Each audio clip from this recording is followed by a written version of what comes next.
গভীর রাত বিশ্ব রাজনীতির মঞ্চে এক চরম উত্তেজনার মুহূর্ত, ঠিক যেন এক ধ্রুপদী নাটকের শেষ দৃশ্য, যেখানে নায়ক আর খলনায়কের ভূমিকা বারবার বদলে যাচ্ছে। ওয়াশিংটন থেকে তেহরান, পুরো বিশ্ব এখন তাকিয়ে আছে এক নতুন সমঝোতার দিকে, যেখানে ডোনাল্ড ট্রাম্পের সাম্প্রতিক মন্তব্যে ফের নতুন করে ঝড় উঠেছে।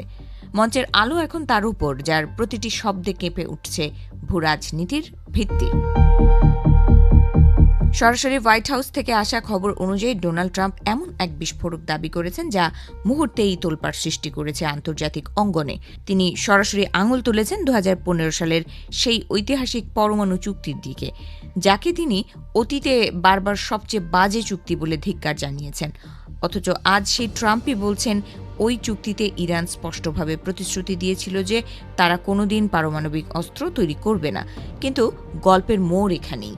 ট্রাম্পের দাবি এই চুক্তির পরবর্তী ইতিহাস কেবল তিক্ততায় ভরা। তিনি অকপটে স্বীকার করেছেন যে বিশ্ব এখন আগের চেয়ে অনেক বেশি অনিশ্চিত এবং বিপজ্জনক এক পরিস্থিতির মুখোমুখি। যুদ্ধের দামামায় বিধ্বস্ত মধ্যপ্রাচ্য, রক্তক্ষয়ী সংঘাত এবং ধ্বংসের মিছিল, সব মিলিয়ে আমেরিকা আজ আগের চেয়ে অনেক বেশি নাজুক অবস্থায় আছে বলে তিনি ইঙ্গিত দিয়েছেন। মঞ্চের একপাশে যখন মার্কিন প্রেসিডেন্ট তার নিজস্ব কায়দায় নতুন চুক্তির কথা ঘোষণা করছেন, ঠিক তখন অন্য পাশে তেহরান থেকে আসছে ভিন্ন সুর। ইরানের পক্ষ থেকে জানানো হয়েছে এই নতুন সমঝোতা কেবল একটি প্রাথমিক পদক্ষেপ মাত্র। তবে তেহরান ভুলে যায়নি ট্রাম্পের সেই হুঙ্কার, যদি তার মন মতো না হয় তবে ফের শুরু হতে পারে বোমার বৃষ্টি। এক অদ্ভুত দোদুল্যমানতায় ঝুলে আছে মধ্যপ্রাচ্যের ভাগ্য। পুরো চিত্রনাট্যটি যেন এক অনিশ্চিত গন্তব্যের দিকে ছুটছে। একদিকে তেলবাহী জাহাজ চলাচলের জন্য হরমুজ প্রণালী খোলার স্বস্তি, অন্যদিকে পারমাণবিক অস্ত্র তৈরিতে ইরানের দীর্ঘস্থায়ী প্রতিজ্ঞার সেই পুরনো ভূত। কূটনৈতিক আলোচনার টেবিলে চলছে তীব্র দর কষাকষি, আর নেপথ্যে বাজছে রণভেরি। ট্রাম্প কি সত্যিই শান্তি স্থাপন করতে পেরেছেন, নাকি এটি কেবল এক সাময়িক বিরতি? দর্শক সারিতে বসে থাকা বিশ্ববাসী দেখছে এক নাটকীয় উত্থান পতন। একসময় যিনি পরমাণু চুক্তি থেকে আমেরিকাকে বের করে নিয়ে এসেছিলেন, তিনিই আজ সেই চুক্তির দোহাই দিয়ে শান্তির খোঁজে নেমেছেন।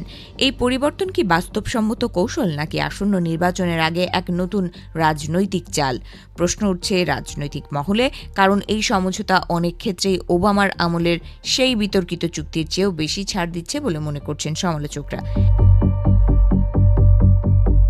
এদিকে ইসরায়েলের উদ্বেগ বাড়ছে প্রতিটি ক্ষণে। যুদ্ধের ময়দানে তারা যখন নিজেদের অস্তিত্ব রক্ষায় ব্যস্ত, তখন ওয়াশিংটন আর তেহরানের এই নতুন বন্ধুত্ব তাদের জন্য এক বড় ধাক্কা।